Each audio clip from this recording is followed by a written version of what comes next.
Football का सबसे बड़ा महाकुंभ फीफा वर्ल्ड कप 2026 सिर्फ मैदान पर रोमांचक मुकाबलों के लिए ही नहीं बल्कि रिकॉर्ड तोड़ इनामी राशि की वजह से भी सुर्खियों में है। इस बार फीफा ने प्राइज मनी का ऐसा खजाना खोल दिया है जिसने दुनिया भर की फुटबॉल टीमों और फैंस का ध्यान अपनी ओर खींच लिया है। पहले की तुलना में न केवल टूर्नामेंट का आकार बढ़ाया गया है बल्कि खिलाड़ियों और राष्ट्रीय फुटबॉल संघों को मिलने वाली रकम में भी भारी इजाफा किया है। 2026 का विश्व कप कई मायनों में ऐतिहासिक होने जा रहा है।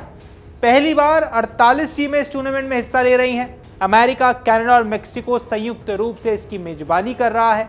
मैचों की संख्या बढ़ गई है, दर्शकों की संख्या नए रिकॉर्ड्स बना रही है और इसके साथ ही फीफा की कमाई भी पहले से कई अधिक होने का अनुमान है और यही वजह है इस बार प्राइज मनी भी इतिहास की सबसे बड़ी रखी गई है।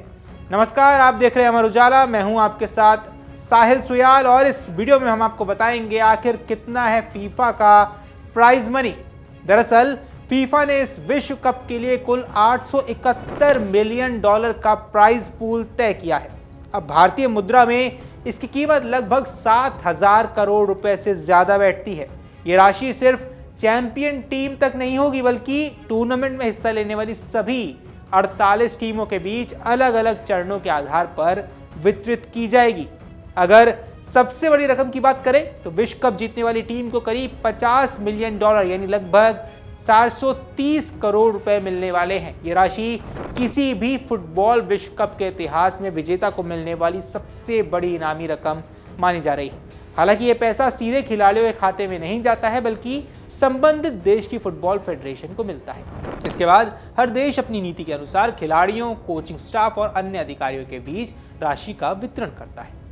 विश्व कप में उपविजेता रहने वाली टीम भी खाली हाथ नहीं लौटने वाली है। रनरअप को लगभग $33 मिलियन की इनामी राशि मिलेगी। वहीं तीसरे स्थान पर रहने वाली टीम को लगभग $29 मिलियन और चौथे स्थान पर रहने वाली टीम को करीब $27 मिलियन दिए जाएंगे। लेकिन कहानी सिर्फ टॉप 4 टीमों तक ही सीमित नहीं है। इस बार फीफा ने यह सुनिश्चित किया है कि टूर्नामेंट में भाग लेने वाली हर टीम को आर्थिक रूप से लाभ मिले। ग्रुप स्टेज से बाहर होने वाली टीमों को भी करोड़ों रुपए की राशि मिलेगी। इसके अलावा जो टीमें नॉकआउट राउंड तक पहुंचेंगी उन्हें हर चरण में अतिरिक्त इनामी राशि मिलती चली जाएगी। दरअसल फीफा का मानना है कि विश्व कप तक पहुंचना ही किसी देश के लिए बड़ी उपलब्धि होता है। क्वालिफिकेशन प्रक्रिया बेहद कठिन होती है और कई देशों को तैयारी, ट्रेनिंग, यात्रा और खिलाड़ियों के विकास पर भारी खर्च भी करना पड़ता है। इसलिए अब केवल ट्रॉफी जीतने वालों को ही नहीं बल्कि टूर्नामेंट में हिस्सा लेने वाली सभी टीमों को आर्थिक सहायता देने पर जोर दिया गया है। अगर 2022 कतर विश्व कप से तुलना करें तो इस बार प्राइज मनी की उल्लेखनीय बढ़ोतरी देखने को मिली है। कतर विश्व कप के दौरान कुल प्राइज पूल लगभग $440 मिलियन था, जबकि 2026 में यही बढ़कर $871 मिलियन पहुंच गया है। यानी कुल इनामी राशि लगभग दोगुनी हो चुकी है। ये बढ़ोतरी इस बात का संकेत देती है कि विश्व फुटबॉल का कारोबार लगातार विस्तार कर रहा है। अब इसके पीछे सबसे बड़ा कारण टूर्नामेंट का नया फॉर्मेट है। पहले विश्व कप में सिर्फ 32 टीमें खेलती थी लेकिन अब 48 टीमें हिस्सा ले रही हैं। इससे मैचों की संख्या बढ़ी है, टिकटों की बिक्री बढ़ी है, प्रसारण अधिकारों की कीमत बढ़ी है और स्पॉन्सरशिप से होने वाली कमाई भी रिकॉर्ड स्तर पर पहुंचने की उम्मीद है। फीफा को इस विश्व कप से अरबों डॉलर की आय होने का अनुमान है। TV broadcasting rights, digital streaming, विज्ञापन, कॉर्पोरेट साझेदारी, लाइसेंसिंग और टिकट बिक्री मिलाकर टूर्नामेंट खेल जगत के सबसे बड़े व्यावसायिक आयोजनों में से शामिल किया जा चुका है। जब कमाई बढ़ती है तो उसका एक हिस्सा प्राइज मनी के रूप में टीमों को भी दिया जाता है। हालांकि यहाँ ये समझना भी जरूरी है कि खिलाड़ियों को मिलने वाली रकम हर देश में अलग अलग होती है। कई देशों की फुटबॉल फेडरेशन पहले से ही तय करती है कि अगर टीम किसी विशेष चरण तक पहुंचेगी तो खिलाड़ियों को कितना बोनस मिलेगा। कुछ देशों में खिलाड़ी पूरी प्राइज मनी का निश्चित प्रतिशत प्राप्त करते हैं, जबकि कुछ जगह ये राशि प्रदर्शन बोनस के रूप में बांटी जाती है।